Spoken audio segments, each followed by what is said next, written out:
y'all? It's your boy Prone to Ride and welcome back to the vlog. If it's your first time here, thank you so much for coming. Please make sure you hit that subscribe button below and the bell icon to receive notifications of when these dope videos drop. And in today's episode, the third installment of A Walk in Two Worlds, we're going to be talking about exclusion in sport based on disability. It's a topic that we don't necessarily like to talk about, but the main focus of this episode is going to tell the story about how to turn a negative into a positive and to make those things work for you. So here it is. I hope you all enjoy it. I always believe in inclusion over exclusion, 100%. Who you see right there is my squad. Those guys are all champions. They've all won trophies, they all charge waves. Some of them are younger than me and they're half as crazy, or they're twice as crazy, not half as crazy. But they're awesome. That's my family. So here we go, we get into the personal stuff. I was bullied, teased often. My nickname in elementary school was Wobblets. Why do you guys think that was? I mean, just take a look at how I walk. I wobble, huh? Just Wobblets. So that was my nickname. And then a game was developed in elementary school called Deck Wobblets. Deck Wobblets. How many of you guys can figure out what that game is all about? Would you like me to explain it to you? I can. It's funny. Trust me. You'll laugh. I'll explain it to you. Deck Wobblets was a very simple game. I had canes and braces at that time, so I wasn't very fast. So I would be walking on the playground, just walking, and then all of a sudden a good buddy of mine would go, "Deck Wobblets!" Cane's gone. I'm running for my life because the whole object was to tackle me into the wood chips. Literally tackle me into the wood chips.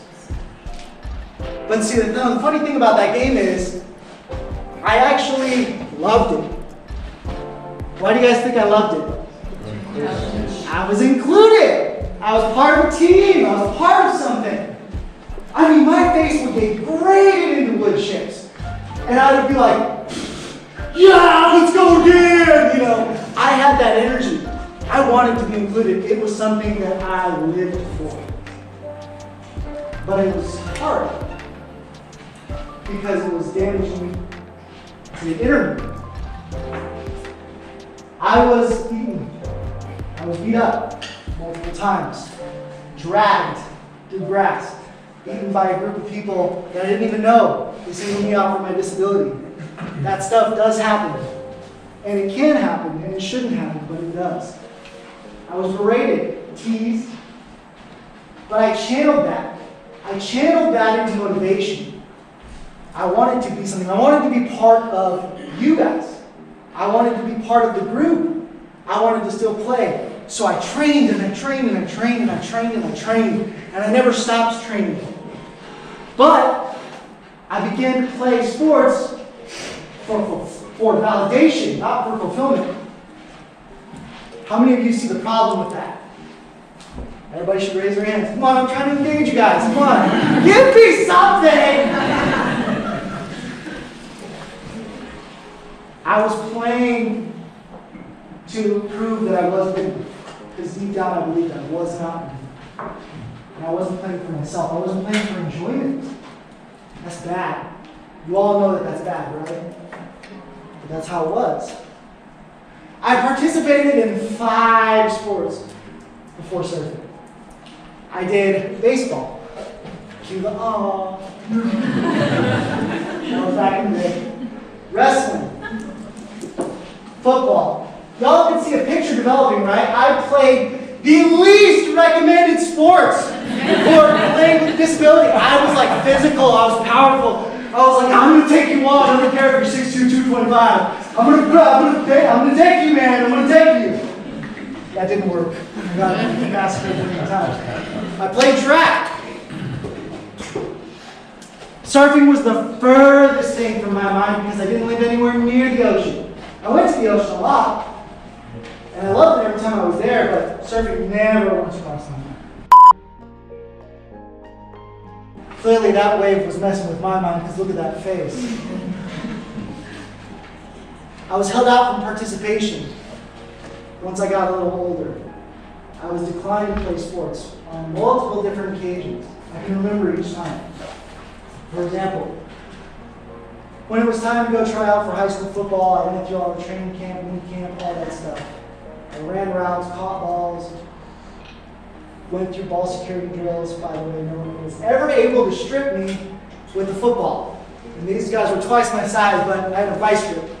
I was very proud of that. And they tried to come at me with 3 dudes, didn't work. I felt proud of that. But when I went to go pick up my pads, I remember picking up my helmet. I had my shoulder pads. Head coach comes around, he says, "Sorry, Jake, it's not going to work." Takes it out of my hand, puts it back in the back, puts it back in the box, and walks away. It's like, what the hell, man? I can run, I can throw, I can catch. I did all right. Can I just suit up and practice? No, I wasn't allowed to, because there was liability concerns. They thought I would get hurt. Never got a match in high school for wrestling. Didn't think I was good enough. I was rough. I was picked last for a lot of different teams, every time. Every time. The line would get shorter and shorter and shorter, and I was always the last kid to get picked. And everybody would be like, "Oh, all right, we'll put you in."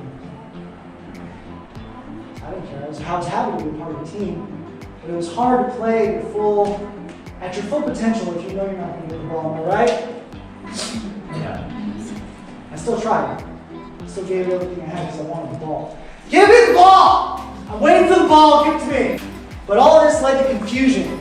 I was confused. I was like, why are they not accepting me if nothing is wrong? But I never took no for an answer. So I channeled that anger, that sadness, into motivation. And I shifted my focus towards, instead of trying to do something, I was going to try and contribute. So I had to swallow my pride. Swallowed a lot of my pride, and I did things like team management. I had to set up the fields. I had to do something. I wanted to be a part of something. So that's what I did. I sacrificed that. And how many of you guys would chew on your inner lip if you felt like you could play but you knew you weren't allowed to? It would drive you nuts, right? Drive you nuts. But I shifted my focus because I had to take something out of it. And that comes from my earlier childhood. My first love for sport, my 8th grade wrestling team. Loved those guys. That was actually probably the most talented team I've ever been on, because out of the 35 of us, 17 of those guys went to state and were semifinalists or they won. The team was super stacked. All those guys went on to be successful. Still remember most of them. But that was my one moment where I actually felt respected and accepted. When I walked in there, when I walked into those mats, they treated me like an equal. I lost every practice, lost every match. But I was given matches. And I was allowed to practice. How many of you guys imagine what my face was like every time I walked in there? Oh man, I was like, yeah, let's go, let's get it! Even though I knew my face was going to get drilled into that mat every day. That takes another type of personality, right? It does, right? So you know you're going to get physically dominated, but you still go in there like, I'm going to do it today.